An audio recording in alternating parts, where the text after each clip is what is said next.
अरे आवो मोरा नरसिंह जी वीर आवो होनी। अरे सुनो मोरा नरसिंह वीर थे आवो होनी।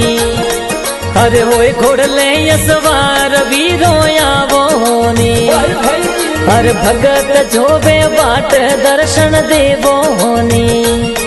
हे जिनी बड़ी धाम में शिव न थोरी होवे जी। ओ तुमी बड़ी धाम लुणावास थोरो कई जे जी। है तो भोपा जी वागाराम जी थोर चौधरी।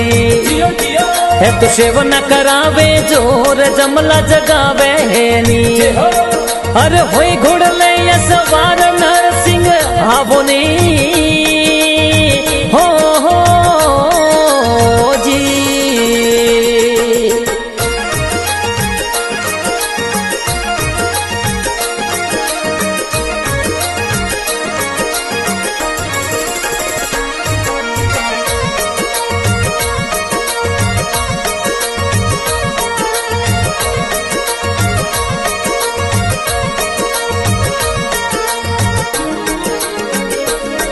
अरे आवो मोरा नरसिंह जी वीर आवो होनी।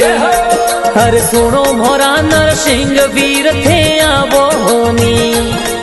अरे होए घोड़ले सवार वीरो आवो होनी। अरे भगत जोबे बाट दर्शन देवो होनी। है तो भोपा जी थोड़ा वगा राम जी कई जय जी। है तो शिव न करावे जोर जमला जगावे जी। थे तो बावन वीर पट वीरा नरसिंह जी वीर।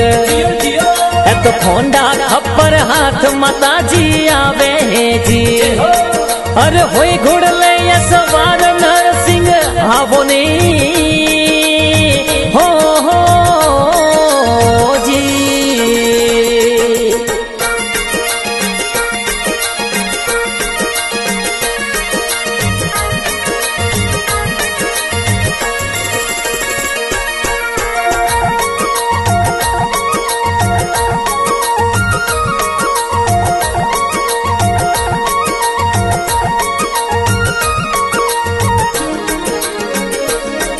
अरे आवो मोरा नरसिंह जी वीर आवो होनी।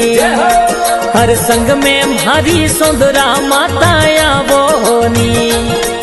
अरे होए घोड़ले सवार वीरो आवो होनी। अरे खंडो खप्पर हाथ माता जी आवो होनी। हे जिनी बड़ी धाम में शिव न थोरी होवे जी। ओ तुमी बड़ी धाम लुणावास थोरो कई जे जी। है तो सेवक बाबूलाल जी कण भी बुलावे जी। ओ तो कण भी हर मु परिवार शरणों में आवे जी। अरे होए घोड़ले सवार नरसिंह आवो नी। हो जी।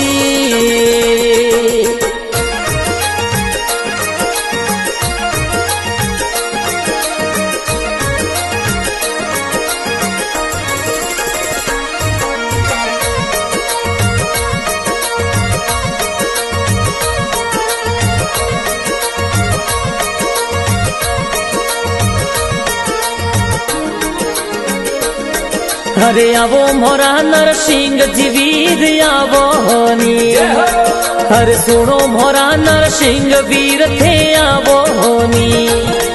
अरे होए घोड़ले सवार वीरो आवो होनी। अरे भगत जोबे बाट दर्शन देवो होनी। हे जिनी बड़ी धाम में शिव न थोरी होवे जी। ओ तुमी बड़ी धाम लुणावास थोरो कई जे जी।